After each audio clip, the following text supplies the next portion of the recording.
الحمد لله رب العالمين والصلاة والسلام على أشرف المرسلين سيدنا محمد وعلى آله وأصحابه أجمعين. Allah subhanahu wa ta'alaga çeksiz şükürler, Peygamberimiz Muhammed Mustafa sallallahu aleyhi ve sellem'ga salavat, salamlarımız olsun.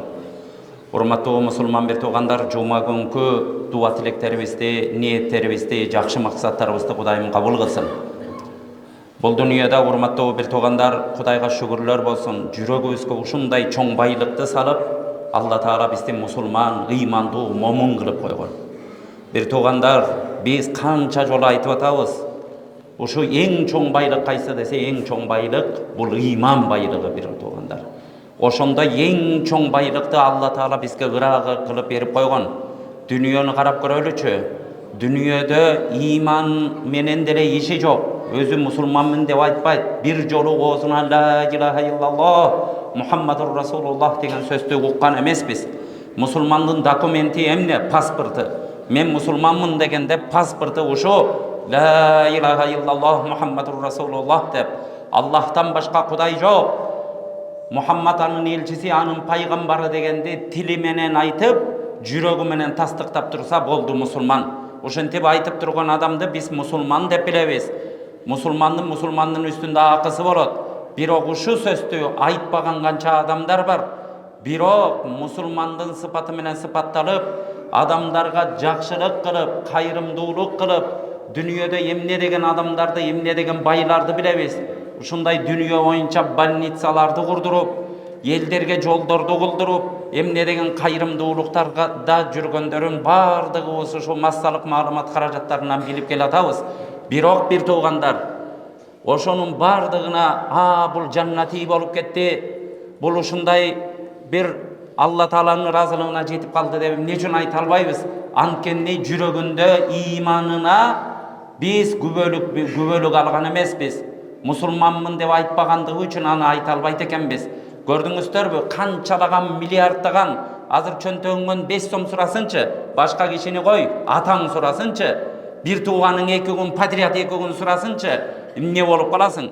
Bирок milyarddagan, trilyondagan nerselerdi el üçün işletip atkan dele bирок musulman emesteri var. Bирок oşonço soğupçuluk işti kılıp atsa dağı, al soğupçuluk iş musulmandardın sıfatı bolot.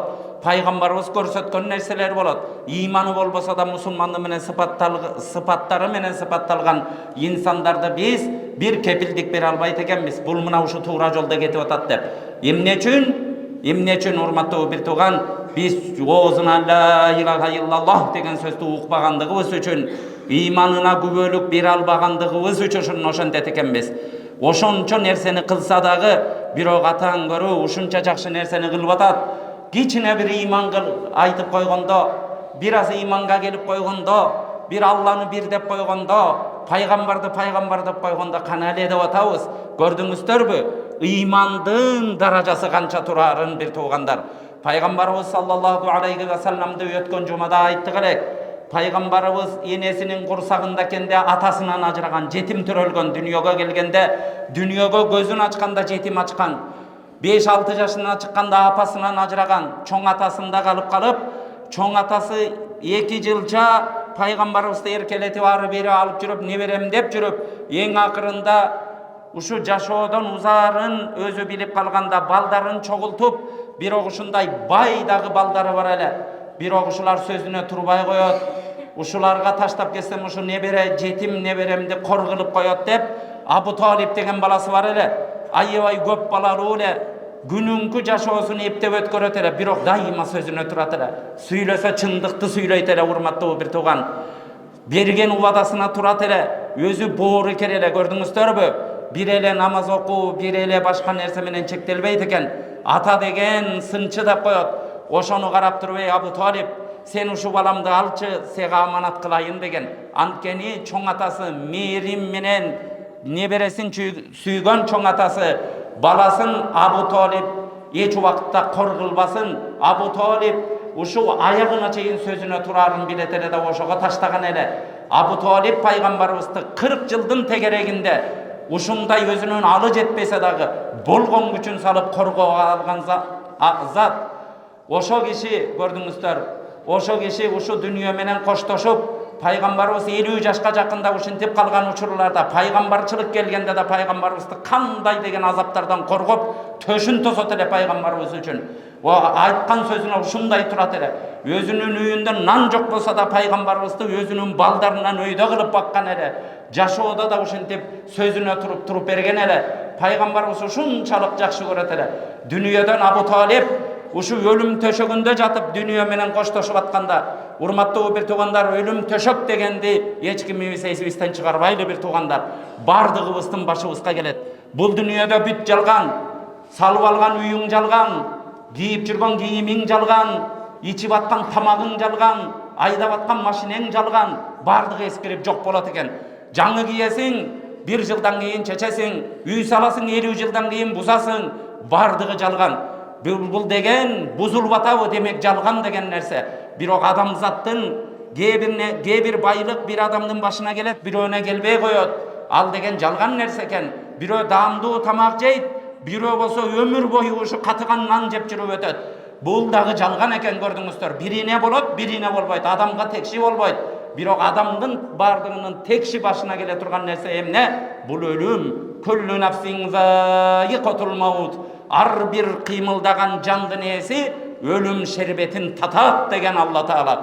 Урматтуу бир туугандар, өлүм төшөгү дегенде ар бирибиз өзүбүздүн да өлүмүбүздү эстеп коелу. Өлүмдү эстеген, өлүмдү көп ойлонгон, bir günü menin ruhum canıman, ruhum denemen ajrayt деген нерсени. Allah'ım ошондо мени шерменде кылба. Кудайым, мен bir начальникке кирип баратсам, жуунуп тазаланам, шампунданып жуунам, кийимдеримди кием, сөздөрүмдүн эң жакшысын тандап сүйлөйм дейбиз. Бирок Алланын астына баратканда кандай кетебиз? Аны ар бирибиздин ыктыярыбызга койгон. Бир туугандар, ошо күндү унутпайлы. Кудайым акыркы демимде шерменде кылбагын. Бул дүйнөдө денемди арам менен азыктандырбагын. Алла Таалам адалдан рызкы бергин. Кудайым өзүңө ибадат кылдыргын. Кудайым ушул дүйнөдөн өткөндө ошо адамча жакшы өлүм менен өлүштү насип кыл деп дайыма Алла Тааладан сураналы. Алла Таала карасаңыздар, биз өлүмдү көбүрөөк эстегенибиз бул ибадат болуп саналат экен. Ибадат. Бул намаз окуган ибадат го. Өлүмдү да көп эстеген ошондой ибадат бир туугандар. Өлүмдү көп эстегенде эмне үчүн ибадат? Өлүмдү чындап, өзүнүн өлөрүн мойнуна алып, бир күнү ушундай шерменде болбойун ошо күнү деп, өзүнүн өлүмүн мойнуна алган киши дайыма, урматтуу бир туугандар, Алланы өмүрүн ибадат менен өткөрүп калат экен. Алладан коркуу менен өткөрүп калат экен. Жашоосун туура жашап калат. Ошон үчүн өлүмдү эстеген эң чоң ибадат. Өлүмдөн кийинки жашоого даярдануу дейт. Өлүмдөн кийин мындай өлөм деп туруп, андан кийин жашоо бар, андан кийин сирот көпүрөсү бар, андан кийин тараза бар, соопту күнөөнү эсептей турган периштелер бар, махшар майдан бар, сурак эсеп кысап бар деп. Кудайым, ушу 5 күндүк дүйнөгө алдатпайынчы, Алла Таалам астыңа барганда мен кор болбоюнчу, чачымды жулбайынчы, бакырбайынчы деп, өлүмдөн кийинки жашоого даярдануу бул акылдуулук. Адам эң акылдуу адам эмне? Өлүмдү кебестеген адам, өлүмдөн кийинки жашоого даярданган адам дейт. Эми жана Абу Талибтин окуясын айтып атып, ушул нерсеге кирдик. Абу Талиб дагы ушундай пайгамбарыбызды 40 жылдан ашык ушундай өзүнүн коргоосун алып, пайгамбарыбыз үчүн жан берген, бирок ыйман тили менен ыйман келтирбеген адам. Өлүм төшөгүндө жатканда пайгамбарыбыз ушундай жакшы көрөт эле. Пайгамбарыбыз, көрдүңүздөр, бул дүйнөдө биз ушундан коркобуз.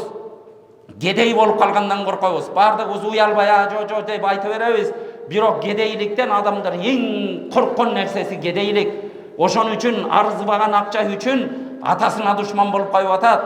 Арзыбаган акча үчүн бир тууганын сатып ийип атат. Арзыбаган акча үчүн адамдарды ыйлатып коюп атат.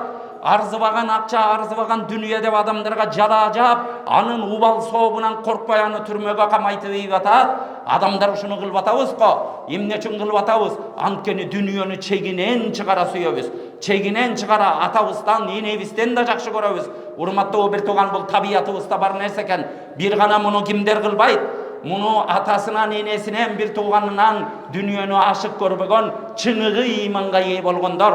чыныгы дүниенин эмне экенин билгендер, чыныгы ахиретке ишенгендер, чыныгы Аллага ыйманы бекем болгондор булундай айбандыкка барбайт, урматтуу бир туугандар.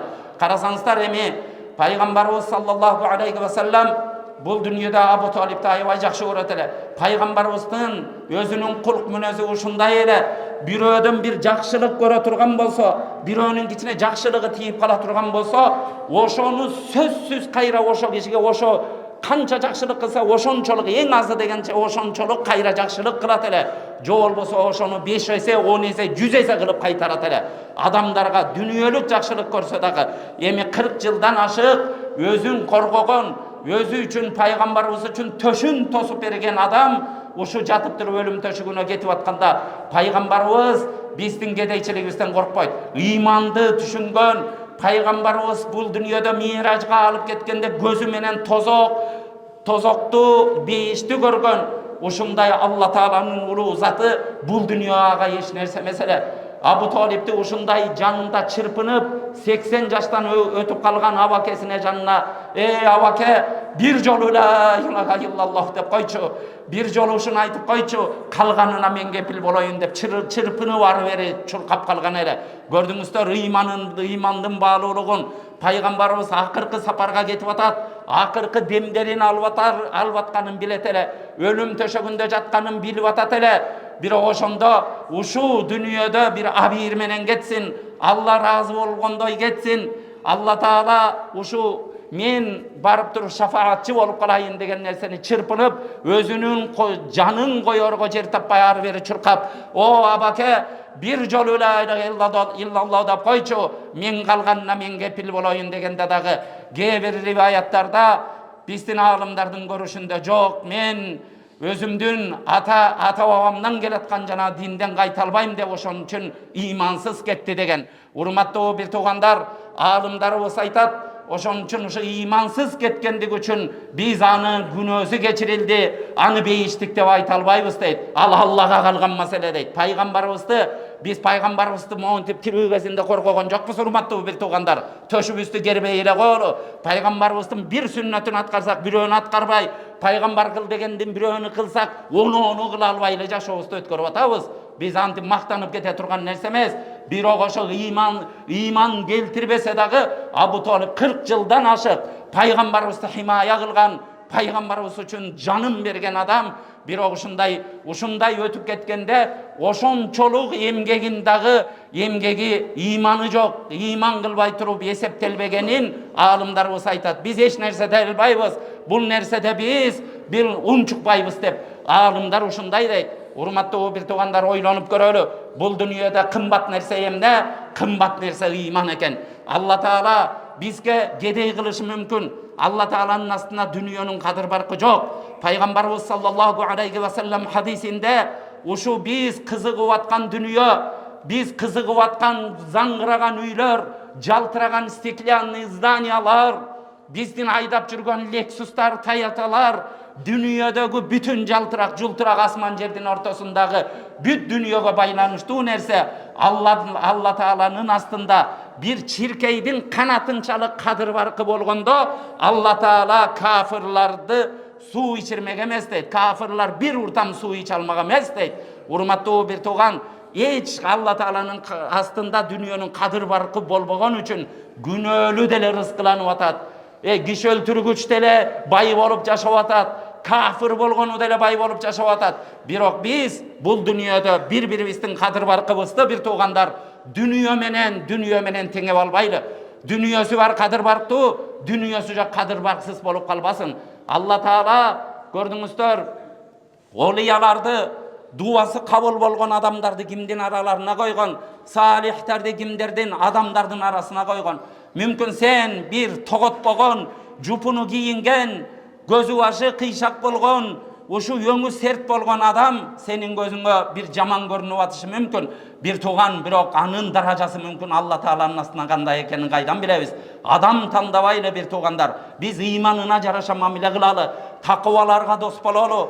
Бул дүйнөдө аалымдарыбыз ушундай дейт: сен дос тандаганда мусулманды танда, такыбаларды танда дейт. Бир туугандарыбыз, бардыгыбыз бул дүйнөдө дос күтөбүз, жоро жолдош күтөбүз, bir адамдар менен мамилелешебиз. Мамилелешкенде такыбалыгына карайлы, адамдын мусулманчылыгына карайлы. Мусулман адам досуң такыба боло турган болсо сага пайда берет. Биздин элибизде ушундай сөз бар. Senin kim ekeningdi dosуңду карап туруп сенин ким экениңди айтып берейин деген сөз бар. Урматтуу бир туугандар, келгиле ушундай иманыбыз менен эсептешип, бир гана такыбалар менен дос болом, мусулмандар менен дос болом дейли. Жанагы бизге берилген имандын күчү ушул экен. Урматтуу бир туугандар, пайгамбар саллаллаху алейхи ва саллям хадисинде силердин кедей болуп калышыңардан коркпойм деген. Биз ар бирибиз коркобуз, туурабы? Өзүбүздүн кедей болгонубуздан коркобузбу, коркобуз? Коркпойбузбу? Көчөдө сел саяк болуп калганды, Кудай сактасын, кайыр сурап жүргөндү, же болбосо бирөөгө кор болуп, бир тууганын жанына барып минтип сурап атканды, ата энеңдин пенсиясын аңдып атканды, өзүң ооруп калсаң больницага акчаң жок, дарыга акчаң жок, айылаң кетип атканын, балаң батинкеси жыртык жүрсө, минтип карап балаңа батинке алып бере албай аткан тагдырды эч кимибиз каалабайбыз, туурабы өзүбүзгө? Эми балдарыбызга андан ашык каарабайбыз. Адам баласы ушундай экен, бардык жандык ушундай экен. Адамбы, айбанбы, өзүнө каалабаган нерсени баласына каалайт экен. Азыр биз ушундай заманда жашап атабыз. Өзүбүз англисче билбей калдык деп, тапкан туткан тетекте кыйналып базарга барып, тачки түртүп, көчөлөрдө кылган тапкан акчаларыбызды курстарга төлөп, балдарыбыз англисче үйрөнсүн деп атабыз. Мен спортсмен болбой калдым деп бардыгыбыз эркектер отурабыз. Эркек заты Алла Таала табиятын ушундай жаратып койгон. Физически күчтүү болгусу келет. Ар бир эркек билесиздер. Дүйнөдө 99% эркек мен күчтүү болсом дейт. Бирок ошо күчтүүлүктү каалап, мен учурунда күчтүү болбой калдым элем, мен спорттон алыс болуп калдым элем деп балдарыбызды спорт залдарга түртүп атабыз. Мен билимсиз болуп калдым элем деп тапкан тутканыбызды кийинтип, балдарыбызды билим бергенге аракетибизди кылып атабыз. Бул эмнеге далил? Бул ата эне өзүнө каалабаган нерсени дагы баласына кааларына далил. Баласы өзүнөн ашып турса, ата эне сүйүнүп турат. Урматтуу бир тууган, пайгамбарыбыз саллаллаху алейхи ва саллям ушун үчүн бардыгыбыз бирден салават келтирип, пайгамбарыбызга дагы бир жолу таазим дуа кылып коелу. Биздин көрүндүңүз, ошенткен аталарыбыздан, биздин балдарга болгон мээримибизден пайгамбарыбыздын бизге болгон, ар бирибизге болгон мээрими өйдө турган. Урматтуу бир тууган, бизге ата энебизден дагы пайгамбарыбыз мээримдүү болгон. Дүйнөдө бизге мээрман болгондордун бардыгынын мээримин пайгамбарыбыздын мээрими баскан. Бизге сага, мисал үчүн ар бирибизге ата энебиздин мээрими бар, эжебиздин, байкебиздин, жездебиздин, туугандарыбыздын bir 50-60 kişinin meğrimi olup bir kişide, toğur жақындарının, uşu жамандык korup kalbasa eken, uşunu Kudayım saktay gör dep bir tuğan, bir karından çıkan adamlar, oşonday bir жақшылык kaalap turat. Бирок ошолордун meğrimin, bardık адамзаттын meğrimin çoğultup durup, бирок пайгамбардын сага болгон meğrimin çoğultsaң, пайгамбардын сага болгон мээрими алардан ашык турат. Урматтуу бир туугандар, дүйнөдө сага канча адам боорой турган болсо, ошонун мээримин чогултуп келсең да пайгамбардын мээрими артык турат. Ошенткен пайгамбарыбыз саллаллаху алейхи ва саллям эгер дүйнөнүн кадыр баркы болгондо бизге айтат эле, ушу боулар кедей болуп калбасын дейт эле. Пайгамбарыбыз саллаллаху алейхи ва саллям мен силердин кедей болуп калганыңардан коркпойм деген. Biz baldarыбыздын кедей болуп калганынан коркобуз. Бардыгыбыз аракет кылып атабыз, балдарды билимдүү кылып коелу, талантты кылып коелу, өз жанын өзү баксын деп атабыз. Бирок пайгамбарыбыз силердин кедей болуп калышыңардан мен коркпоймун деген. Мени коркуткан, эң коркуткан нерсе силерге дүйнө ачылышынча ачылып, төгүлүшүнчө төгүлүп кеткенден корком. Ошо нерсени мурунку үммөттөрдөй болуп, ошону талашып калышыңардан корком, бири-бириңерден талашып калышыңардан корком. Анан бир күн келип туруп, мурунку үммөттөрдү дүйнөнү талашып жер бетине батпай калганда, Алла Таала кантип жок кылып койгон болсо, силерди да ошентип жок кылып койгонунан корком дейт. Азыркы заманда бир туугандар, эмне болуп атабыз? Дүйнөнү карагыла. Бардык жерде согуш, жер талашмай, нефти талашмай, алтын талашмай, байлык талашмай, эмнелер гана болбой атат. Дүйнөнү ала турган болсок, коомчулукту ала турган болсок, бир тууганды көрө албай, менден бийигирээк үй салбайды, неужели уже менден ашып кетет деп адамдар бири-бирине күйүт, бири-бирине подножка салмай, бири-бирин арыз жазып карматмай, bir-birimiz salıp bermey, үйүндө отура албай, от жалын болуп күйүп, ушинтип адамдар дүнүйө талашып калган заманда жашап атабыз. Эмне үчүн деп ушул жерде курсагыбыз ток, илгери 20 жыл мурун, урматтуу бир туугандар, бул жерде колунда жок адамдарга үйүңдөгү эски кийимдерди алып берсең ушинтип сүйүнөт эле. Азыр көчөдөгү бир селсаякадагы эски кийимиңди берчи, алар бекен. Албай калды. Адамдардын бардыгы ушундай жетишкен заманга жетип калды. Адамдар көрдүңүздөр, илгери адамдар мына аксакалдарыбыз билет, мына ушулар мына күбө. Илгери ушулардын учурунда тамак тартыш эле. Адамдар эптеп бир күндө бир ысык тамак жеп калса болду эле. Чай менен, нан менен жашайт эле. Ушинтип иштеп колхоз, совхоз, ушинтип отуруп иштеп, ушинтип ооруп калганда больницаларга барса, больницада ушундай диагноз коет эле. Эй, сен кичине эс алчы, курортторго барып, муну денеңди эс алдырчы. Анан мындай күчтүүрөөк шорпо, эт кылып, күчтүүрөөк тамак иччи деп, ушинтип врачтар ушундай диагноз коет эле. Ушуну насихат кылат эле. Азыр барчы, азыр больницага 100 киши барса 99-уна бир врачтар ушинтип айтып калды. Эй, физически иштечи, үйүндө жата бербей, иштечи кичине. Эй, сен диета кармачы, күндө кафелерде уруп согуп ет жей бербей, организмиң көтөрө албай калыптыр деп атат, көрдүңүздөр. 100 киши барса 99-уна ушинтип атат. Көчөдө жүргөн эле адам диета кармаган там, ушуну теш керек эле, тамакты аз жеш керек эле. Тамакты аз жеген проблемага айланды, көрдүңүздөр. Ушундай токчулук заманда жашап атабыз. Алла Таала ушундай төгүп койду, көрдүңүздөр. Канчалаган адамдарга жардам берели деп барсак, тамак берсең албаган адамдар болуп калды азырчы. Ток башка акча берчи деп баштайт, көрдүңүздөрбү? Урматтуу бир тууган, ушундай жашоолордо жашап атабызбы? Бирок ушунда да шүгүр деп айтабыз. Бардыгыбыз бири-бирибизди урматтуу бир тууган, ушундай жемейге bir-birimizni көрө албаганга өтүп атабыз. Мечитке келгендер оңолгондо, урматтуу бир туугандар, биз эмне үчүн мечитке келип атабыз? Ар кандай адамдар болушу мүмкүн. Бардык келгендерди куттуктайбыз. Кудайым ушу мечитке жүрөгүңөрдү байласын. Пайгамбарыбыз саллаллаху алейхи ва саллям ушу Алла Таала кыямат күнүндө адамдар жан коерго жер таппай, күн ушу аркан бою түшүп келип, ушинтип туруп ушундай ысып жан коелго терине өздөрү чаба куруп калган кездерде ушундай адамдарды көлөкөлөйт, өзүнүн жараткан көлөкөсү менен көлөкөлөйт деген. Ошолордун арасында ушундай адам жүрөгү мечитке байланып калган дейт. Мечит дегенде пешинге азан айтты, барып пешин окуп келейин, асырды күтүп кой мечитке барайын. Мечитти экинчи үй кылып алган адам, мечитке келип жалынып жалбарган, Алланын үйүнө канча жолу кирсем ошончо бакыт табам деп ушинтип калган адам. Бул дүйнөдө, урматтуу бир туугандар, bir хандын сарайына кирсе кайра киргибиз келет. Барып ошону карагыбыз келет. Эртеси күнү чакырса дагы киргибиз келет. Мен ак үйгө кирип чыкпадымбы деп канчаларыбыз мактанып жүрөбүз. Ак үйдүн стеналарын кармап алып, колубузду жуубай келип, балдарды башын сылаган, мен ак үйгө кирип чыктым деп ушинткен адамдар да бар. Урматтуу бир тууган, бул ошо ак үйүңдү да жараткан, ак үйүңдүн ичиндегилерди да жараткан, ааламды жараткан сенин Кудайыңдын үйү бул мечит, урматтуу бир тууган. Мечитке, ошо мечитке ар киши эле келе албайт экен. Жүрөгүндө бир иманы бар, ошо иманы тартып алып келет экен. Бир туугандар, мечитке келип атабызбы? Качан мечиттегилер оңолгондо, анан башка жок оңолот. Ушуну эсибизден чыгарбайлы. Бардыгыбыз эле ушундай көйгөйдү айтабыз. Элибиз оңойсо, иман болуп кетсе, Кудайым балдарга иман берсе деп атабыз. Бирок бир тууган, имандын урукунун билесиңби?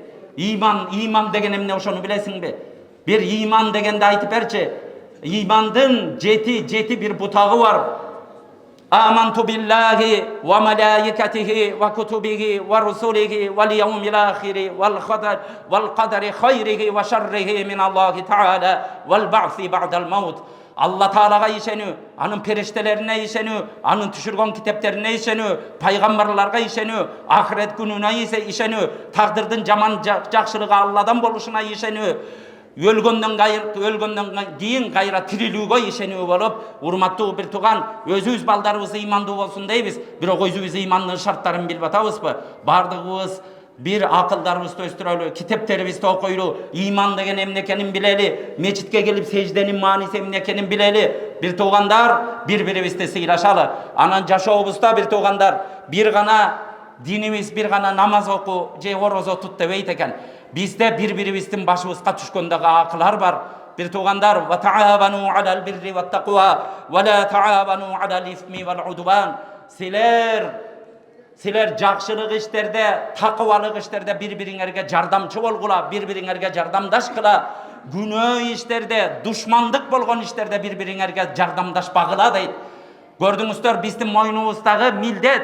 Biz musulmanбызбы, bir-biribиздин üstübүздө милдет болот.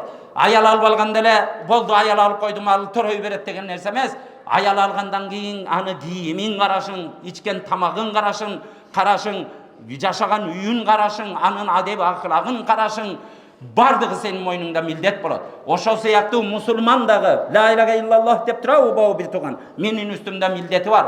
Пайгамбарыбыз саллаллаху алейхи ва саллям милдеттер өтө көп. Ошондо кичине бир милдеттерине кайрылып кетели. Хаккул муслими алал муслими ситтун. Bir musulmandın üstünde akısı, 6 akısı var deyt. Eğer ağa joluksaң, ağa salam bergin. Daima sen musulmanga joluktun, assalamu aleykum deb islam salamını menen salam bergin. Eğer salam berip жүрө турган болсо, тааныбаган адамга эле салам берем дей бербе, урматтуу бир тууган.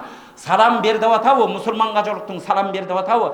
Муну менен сооп аласың, муну менен бир пайдаларды табасың, адамдын жүрөгүн кубантасың. Адамга салам берүү деген бул пайгамбарыбыз буйруган нерсени дайыма кылып жүрөлү. Мен тааныбайм да кайчы дебейли, урматтуу бир тууган. Ассаламу алейкум дегенди бири-бирибизге адат кылалы. Бирөө салам берсе, сөзсүз аны жакшы ва алейкумуссалам, же болбосо ва алейкумуссалам ва рахматуллах деп ушундай жакшы нерсе менен кайтарганга аракет кылалы. Бул мусулмандын сыпаттарынын бири. Анан мусулмандын үстүндөгү акысы. Пайгамбарыбыз саллаллаху алейхи ва саллям tut'imut ta'am ve taqra'us salam man arafta ve men lem ta'rif. Sen adamlarga tamak bergin, adamlarga jardamdashkın, açkalardı toyuntkun, kolundan adamlar tamak jesin degen. Gördüңүз musulmandыk sıfat. Eğer göçödө bir musulmanga joluksaң, аны таанысаң да салам бер, тааныбасаң да салам бер дейт, көрдүңүздөр. Урматтуу бир туугандар, бул саламдын хикматтары көп. Илгери бир адам айткан, мен ушундай бир душмандардын арасында кылдым. Бирок ошондо кетип баратканда мага душмандык кыла тургандарга дагы, пайгамбарыбыз тааныбасаң да салам бер деп, ассаламу алейкум десем, ушу сөзүмдүн таасиринен дейт, мени ошо жердеги келе турган башымдагы кайгыдан куткарышты деген, көрдүңүздөр. Урматтуу бир тууган, ассаламу алейкум деп атат деп, адамдын пайгамбарыбыздын сүннөт болгон, пайгамбарыбыздын оозунан чыккан сөздөр бул адамдын жүрөгүн жарып өтөт. Көрдүңүздөр, жүрөгүн жумшатат. Бардыгыбыз бири-бирибизге салам берели. Экинчи нерсе, эгер адам сени конокко чакырабы, же бир жерге жолугушууга чакырса, сөзсүз бар дейт.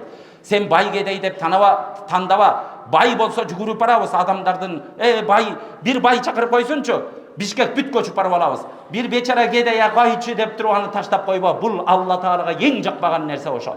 Ким сени чакырды, сөзсүз бар дейт. Сөзсүз бар. Барам деп коюп биз телефонда иншалла дегендичи, иншалла дегенди ушундай эле түшүнө турган болуп калдык. Иншалла деп койгондо, барбайм дегендей эле түшүнүп калдык, көрдүңүздөр. Адамдар ушинтип эле түшүнүп калды.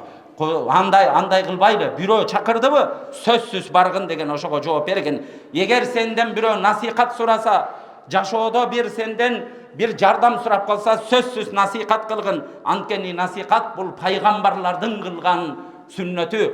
Пайгамбарлардын бардыгы насихатчы болгон. Бирок насихат айтыш үчүн дагы акылыбыз болушу керек, билимибиз болушу керек, ошого жараша иманыбыз болушу керек. Анан эле пустой башыңа элечи, өзүңө насихатка муктаж болуп эле кишиге насихат айта албайсың. Жок дегенде балаңа насихат айткандай, ошондой даражага жетип ал дейт. Ал үчүн өзүбүздү тарбиялайлы, келип Куран менен тарбиялайлы, иман менен тарбиялайлы. Бул дүйнөдө насихат айта албаган даражага түшүп калбайлы. Бүт пайгамбарлар, Нух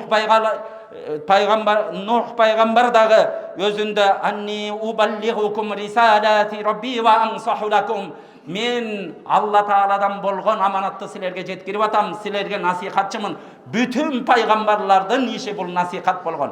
Эгер насихатчы бололу десек, өзүбүздү тарбиялайлы. 5 убакыт намазга бекем бололу да балдарыбызды, намаз оку дейли.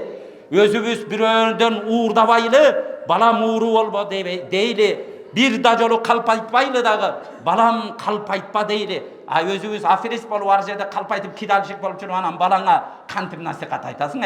Ал насихатың насихат болбой турматтуу дейт. Насихатты бизден Bilimdүү адамдан, тажрыйбалуу адамдан сурайт. Адамдын баары эле сурай бербейт. Бирок баласы атасынан дайыма насихат сурайт. Жок дегенде балаңа насихатчы боло турган даражага жеткениң. Эгер адамдар чүчкүргөндү деп чүчкүрөбүз го, чүчкүргөндү Алла Таала жактырат деген.